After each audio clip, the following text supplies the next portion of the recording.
Hello बच्चों, चलिए प्रश्न को पढ़ते हैं। 12 सेंटीमीटर व्यास वाले कांच के ठोस गोले पर समांतर किरणें आपतित हैं। अंतिम रूप से ये किरणें अपवर्तन के पश्चात कहाँ पर केंद्रित होंगी? किरण आरेख भी प्रदर्शित कीजिए। कांच का अपवर्तनांक 1.5। चलिए बच्चों, सबसे पहले हम लिख लेंगे मूल अवधारणा।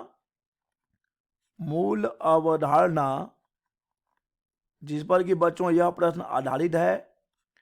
बच्चों यह प्रश्न आधारित है गोलीय पृष्ठ से अपवर्तन पर। गोलीय पृष्ठ से अपवर्तन। बच्चों हम जानते हैं कि गोलीय पृष्ठ से अपवर्तन के लिए अपवर्तन सूत्र होता है μ2 माइनस μ1 बटे r बराबर μ2 अपॉन v माइनस μ1 बटे u, जहां पर कि बच्चों r है गोलीय पृष्ठ की वक्रता त्रिज्या, v है प्रतिबिंब की दूरी और u है बच्चों वस्तु की दूरी। बच्चों μ1 उस माध्यम का अपवर्तनांक है जिस माध्यम से प्रकाश चलता हुआ दूसरे माध्यम में प्रवेश करता है। जिस माध्यम में प्रवेश करता है बच्चों उस माध्यम का अपवर्तनांक हम ले रहे हैं μ2।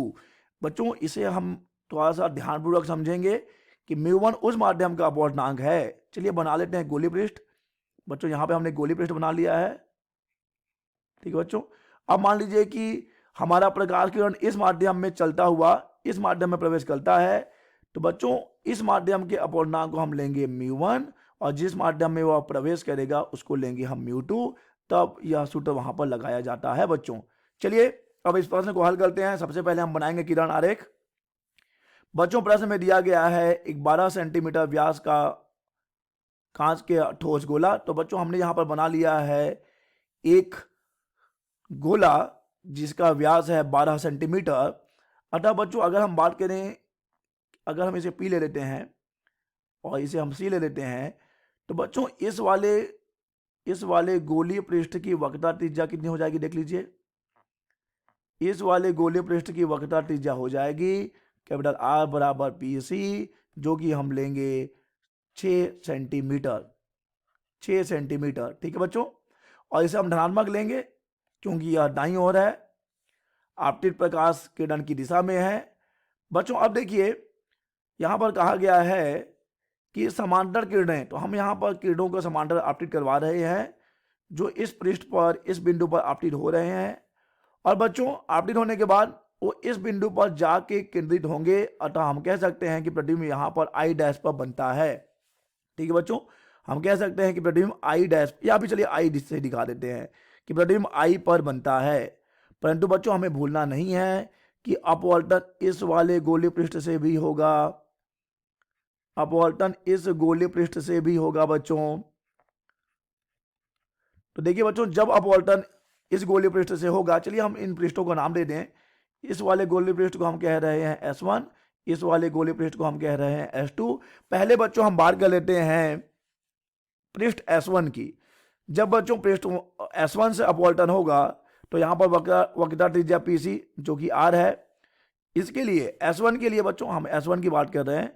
S1 के लिए वस्तु कहाँ है बच्चों? S1 के लिए वस्तु है अनंत पर, क्योंकि किरण समांतर आ रही हैं।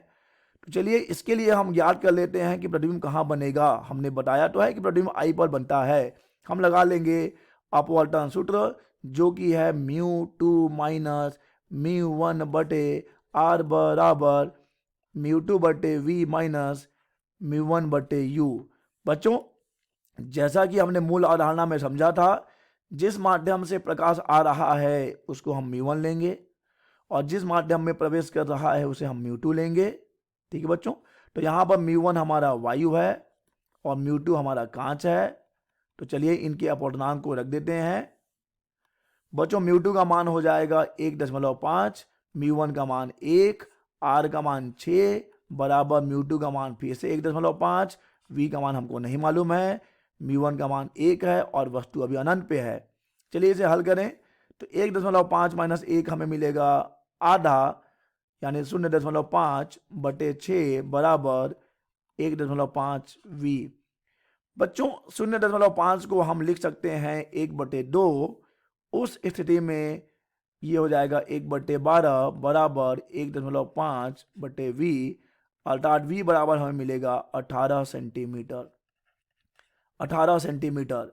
कहने का तात्पर्य यह है बच्चों कि इस S1 द्वारा जो प्रतिबिंब है या ये जो किरणें समांतर आ रही हैं कहाँ पर केंद्रित होती, आई पर केंद्रित होती, जिनकी की दूरी बच्चों यहाँ से पी आई की दूरी, बच्चों पी आई की दूरी कितनी है, पी आई की दूरी है 18 सेंटीमीटर। ध्यान दीजिएगा पी आई की दूरी है 18 सेंटीमीटर।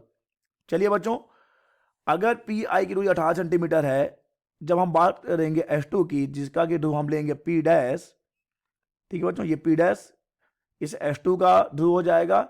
तो बच्चों यहाँ पर P डैश आई कितना हो जाएगा, P डैश आई हो जाएगा 18 - 12 यानी कि 6 सेंटीमीटर। 6 सेंटीमीटर।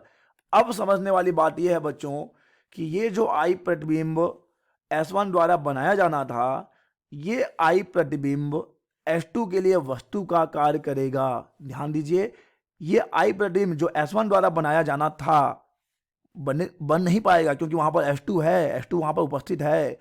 अगर वहां S2 नहीं होता तो आई पर केंद्रित होती ये किरणें और वहां पर प्रतिबिंब बनता, परंतु S2 के होने से अब वो यहाँ नहीं कहीं और बनेगा। अब चूंकि बच्चों देखिए आई इसके लिए क्या काम करता है, वस्तु का काम करता है, जो कि S2 के द्वारा, आई यहाँ पर S2 के लिए वस्तु का काम करता है, जो कि S2 के द्वारा यहाँ पर केंद्रित कर दी जाएंगी। ठीक है बच्चों, यहाँ कहीं पर केंद्रित कर दी जाएंगी। ठीक है, तो ये हम बोल रहे हैं कि ये है प्रतिबिंब आई डैश। ये प्रतिबिंब बनाया गया है S2 के द्वारा, यानी कि अगर हम देखें अंतिम प्रतिबिंब कहाँ बन रहा है, तो अंतिम प्रतिबिंब बन रहा है आई डैश पर। अतः अंतिम रूप से किरणें कहाँ पर केंद्रित हो रही हैं, आई डैश पर केंद्रित हो रही हैं। तो चलिए हम ज्ञात कर लेंगे P डैश आई डैश, हम ज्ञात कर लेंगे P डैश आई डैश। अब हम बात करेंगे अपवर्तन S2 से। अब अपवर्तक पृष्ठ होगा S2 बच्चों। अब अपवर्तक पृष्ठ कौन होगा, अब अपवर्तक पृष्ठ होगा S2। तो बच्चों अब हम अपवर्तक पृष्ठ S2 के लिए अपवर्तन सूत्र लगाएंगे।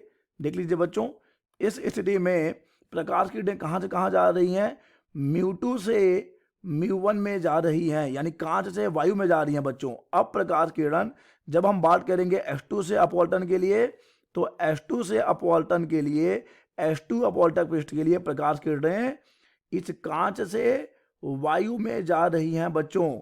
अब हम सूत्र लिखेंगे μ1 माइनस μ2 बटे R बराबर μ1 बटे V माइनस μ2 बटे U।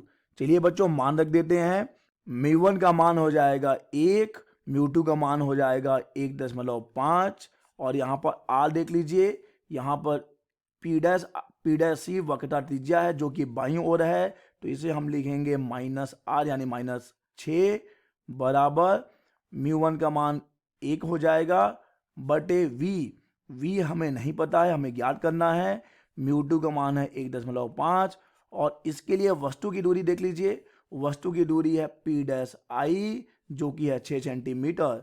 तो यहाँ रख देंगे हम 6, 1.5 बटे 6। चलिए इसे हल करते हैं और उत्तर प्राप्त करते हैं। 1 में से 1.5 को घटाने पर हमें आंसर मिलेगा -0.5 बटे -6, माइनस और माइनस कट जाएगा, तो ये आ जाएगा 1/V माइनस 1.5 बटे 6। तो बच्चों यहाँ से देखिए 0.5 जो कि आधा है, आधा को हम 1/2 लिख सकते हैं, तो 1/2 और 1/6 ये हो जाएगा 1/12 बराबर 1/V माइनस 1.5 बटे 6। तो यहाँ से हमें 1/V बराबर मिलेगा 1/12 धन 1.5 बटे 6।